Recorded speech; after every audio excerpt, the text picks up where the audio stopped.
Assalamualaikum warahmatullahi wabarakatuh. Ustadz Bakhtiar Bakhtiar Nasir, kepadanya. tempat kami persilakan. Jadi kembali ke cerita pertama tadi. Ada dua contoh berbeda. Satu pemenang hafal Quran dari Dubai yang dulu belajar dari ayahnya, yang ayahnya bolak-balik gua untuk belajar Quran. Sementara ada yang banyak menghabiskan waktu menempatkan nyali yang keliru. Kok kebut-kebutan di atas motor? Norak itu sebetulnya. Dan matinya nggak jelas. Sama yang kayak tawuran gitu kan. Saya ingat banget dulu waktu kuliah di Madinah, teman-teman saya, anak-anak Palestina rata-rata memang pundak lengan kanannya lebih gede daripada lengan kiri. Karena memang mereka generasi Daud alaihissalam. Yang modalnya cuma ketapel yang bisa meruntuhkan kekuatan Goliat, Jalut, hanya dengan sebuah ketapel dia bisa meruntuhkan kekuatan raksasa. Nah, teman-teman saya yang dari Palestina rata-rata memang ininya gede-gede karena mereka kan kuat-kuat lemparannya itu. Ada ketapel pakai ketapel, nggak ada ketapel pakai batu.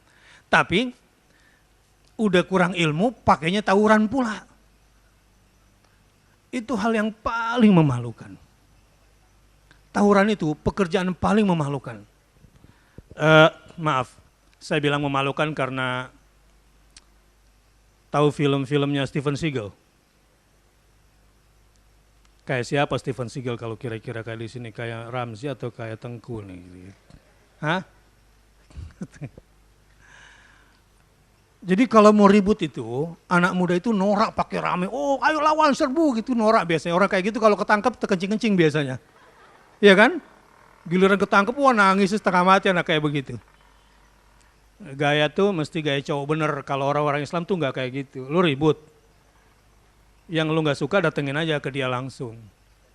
Nah, dibutuhkan pemuda-pemuda seperti itu. Bang jangan gini bang, gitu. Ngomong baik-baik, nggak dia saja baik-baik sih, cut baru gitu.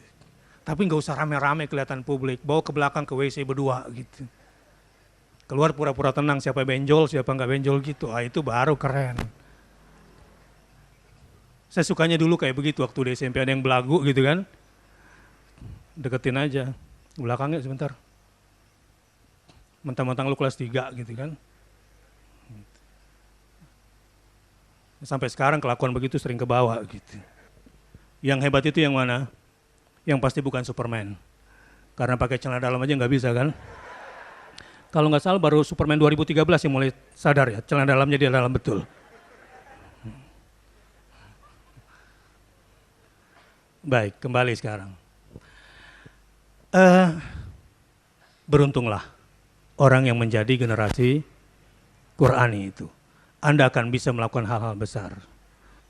Lihat, kalau kalian ingin jadi orang besar, jadi ingin orang sukses. Kata-kata kunci dulu saya ingin berikan. Satu, kata kuncinya iman. Dua, ilmu. Yang ketiga, sabar. Dan yang keempat, tentu di sini adalah al-akhlaq. Akhlakul karimah, akhlak-akhlak mulia. Membicarakan persoalan-persoalan di mana serangan terhadap bangsa Indonesia, dekadensi moral, dan penguasaan aset ini luar biasa, dan strategi William Cohen yang ingin memecah Indonesia menjadi 8 bagian sekarang sedang berjalan. Indonesia akan mereka pecah menjadi 8 kelompok, itu sedang berjalan. Dan ini cuma generasi-generasi Quran yang siap menyiapkan pundaknya demi tegaknya negara kesatuan Republik Indonesia. Sebagaimana bumi Indonesia jika dibedah perutnya, lalu kamu buka, maka yang terbukti isi daripada perut Indonesia sejak zaman kemerdekaan sampai sekarang adalah darahnya para syuhada yang korbankan nyawanya dengan Allahu Akbar. Baik. Generasi Qurani adalah generasi orang beriman. Saya mau cerita Ashabul Kahfi. Innahum fityatun amanu birabbihim. Amanu birabbihim. Nanti yang kedua baru saya bicara wazidnahum hudan. Al-Kisah. Di sebuah rezim di mana agama direndahkan, maka muncullah seorang pemuda di satu tempat. Ternyata muncul pemuda lain di tempat lain. Ternyata muncul satu pemuda lagi. Dan pemuda-pemuda lainnya. Karena memang tabiat pemuda adalah pelaku perubahan dan kebangkitan sebuah peradaban. Ashabul Kahfi adalah pemuda-pemuda yang saling tidak kenal satu sama lain.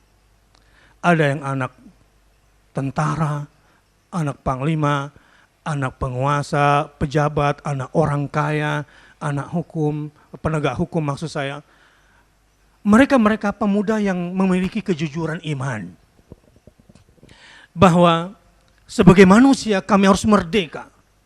Dan satu-satunya yang kami tunduki di dalam hidup kami adalah Allah Subhanahu wa Ta'ala. Jadi kalau mau jadi orang merdeka sesungguhnya adalah dengan iman. Iman hanya kepada Allah. Qul huwallahu ahad. Allahus samad. Lam yalid walam yakul lahu kufuwan ahad. Sampai kemudian pemuda-pemuda pelaku perubahan dan kebangkitan ini kemudian menyendiri di sebuah hutan. Di satu tempat kita tidak tahu di mana persisnya. Karena Gua Kahfi ada yang berkata di Jordania dan itu sering kunjungi, ada yang juga berkata itu di Turki dan banyak juga yang kunjungi. Kita tidak tahu di mana persisnya. Dan itu nggak penting untuk kita cari tahu kalau Quran sudah tidak memberitahukannya. Sampai di sini. Yang namanya perubahan dan kebangkitan adalah haknya anak muda. Jadi kalau Anda masih muda dan Anda kemudian tidak lakukan perubahan, tidak lakukan kebangkitan di satu bangsa, Anda sudah jadi kakek-kakek sebelum waktunya. Sudah jadi nenek-nenek sebelum waktunya.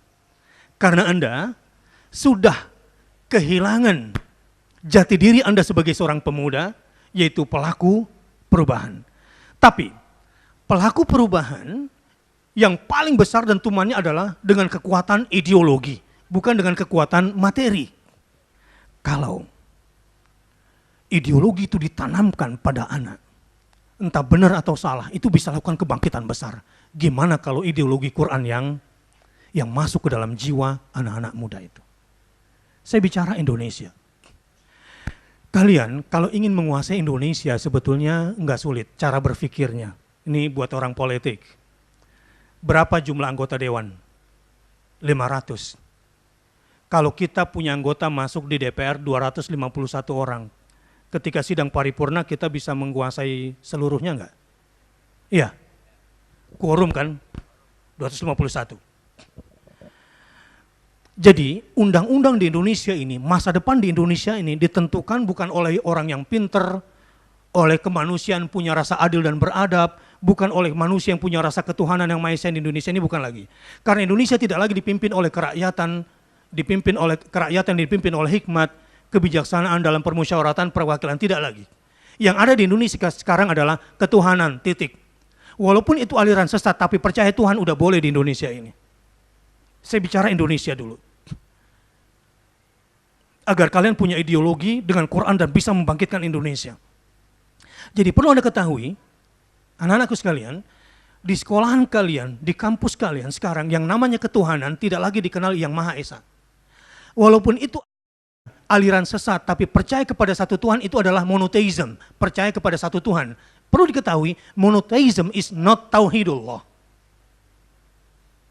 Monotheism itu percaya kepada satu Tuhan itu bukan tauhidullah.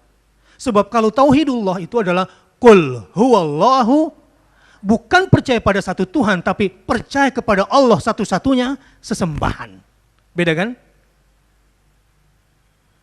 Sekarang kalau ada agama masuk ke Indonesia boleh saja. Dulu yang boleh ada di Indonesia ini adalah Islam, Kristen, Katolik, Hindu, Buddha, dan Konfutse. Tetapi sekarang setelah dirusak dengan liberalisme cara berpikir anak-anak muda sekarang, apa aja boleh. Apa aja boleh. Kalaupun itu sesat, namun mempercayai satu kekuatan, katakanlah Tuhan matahari, itu boleh di Indonesia ini. Karena sekarang bukan lagi ketuhanan yang Maha Esa. Kalaupun ditafsirkan ketuhanan yang Maha Esa, Esa artinya adalah monoteisme, percaya kepada satu sesembahan, terserah apa yang disembah. Padahal maksud pendiri bangsa ini menggunakan kata yang Maha Esa, tafsirnya adalah atas berkat rahmat Allah Subhanahu wa Ta'ala. Lihat, jadi sekarang Pancasila itu sudah dipisahkan dari pembukaan Undang-Undang Dasar 45. Begini cara penghancuran Indonesia sekarang. Sekarang kembali. Kalau ingin menguasai Indonesia, kita butuh 250 suatu suara di sidang paripurna agar kita menang, maka bodoh kalau punya satu partai. Kalian memang sedang dirontokkan ini akidahnya.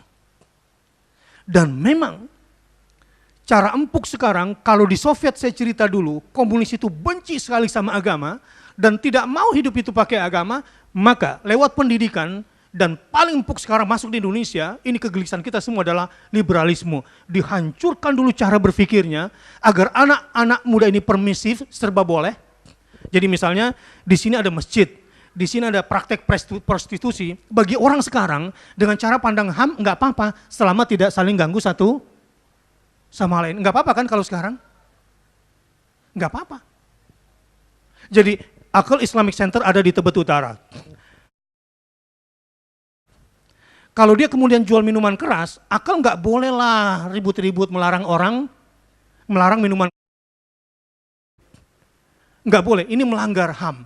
Sudah seperti itu permisifnya, artinya serba bolehnya itu. Agama betul dirontokkan dan agama itu nggak boleh ada.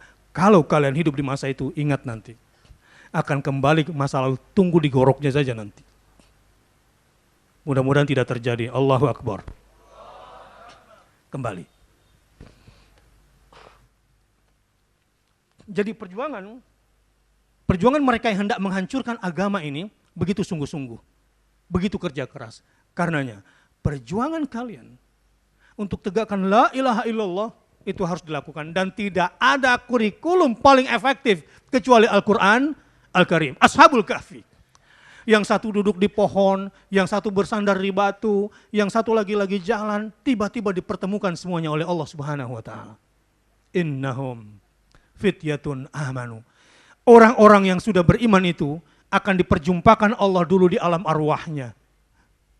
Al-arwahu junudun mujannada, ini konsepnya. Orang-orang bertauhid itu. Mereka yang tidak rela pemikirannya dihantam oleh pemikiran-pemikiran permisif, serba boleh, itu dia lawan. Say no. Natal misalnya. Ya. Ini bukan persoalan kita hidup berdampingan sosial atau tidak. Tetapi adalah dua oknum yang berbeda. Surah Al-Ikhlas jelas sekali, lam yalid walam, Tuhan itu tidak melahirkan dan Tuhan itu tidak. Kalau selamat Natal berarti selamat hari kelahiran siapa? Menurut dia kelahiran Yesus itu siapa?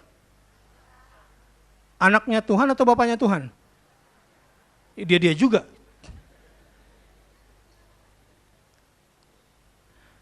Memang sedikit dan bahayanya anak-anakku sekalian, adik-adik sekalian, bahayanya sekarang pendidikan-pendidikan yang tidak kembali kepada Quran betul-betul secara masif menghancurkan akidah.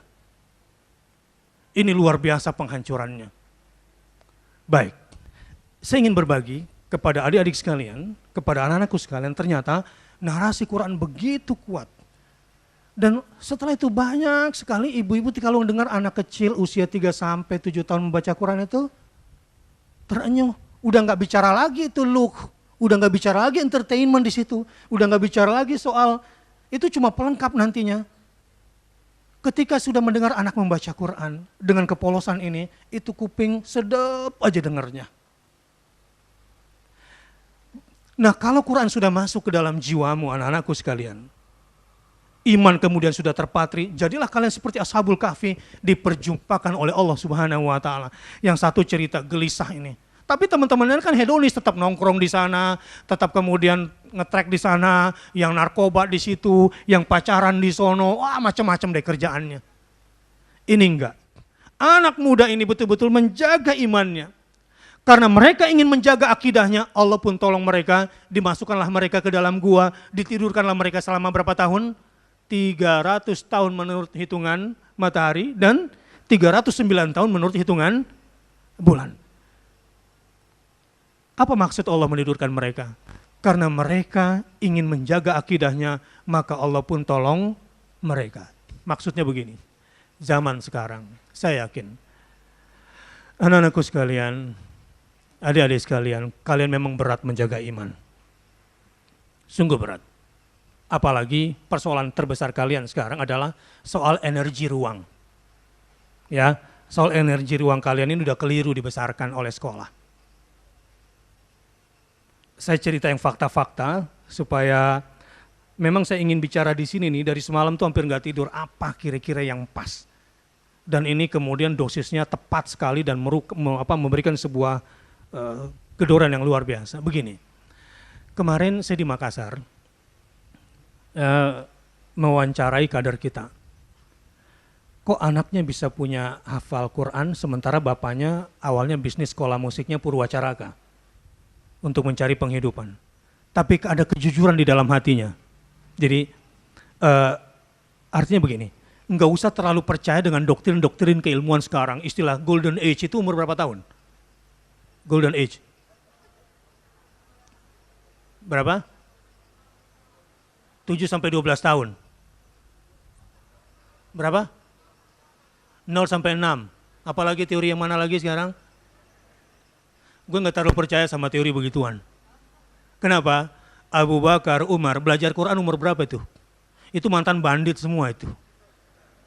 Tapi setelah Quran masuk betul-betul nggak ada lagi istilah syaraf yang nggak bisa tersambung. Otak asosiatif mereka begitu bekerja, kecerdasan mereka begitu berlipat, memori mereka juga kemudian bertambah, dan perjuangan mereka melampaui badannya, kekuatan mereka juga melampaui usianya, dan tidak ada pemimpin di dunia setelah itu yang mengalahkan Umar bin Khattab yang telah memimpin 2/3 dunia dengan Quran yang dibawanya, dan jargon dia adalah nahnu qaumun a'azzanallahu bil Islam fa idza btaghaina al-izzata bi ghairi adzallanallah. Kami adalah satu kaum yang telah dimuliakan Allah karena Islam, dan kalau kami mencari kemuliaan selain dari Islam, maka Allah akan hinakan kami. Untuk itu kami ingin berislam sampai mati.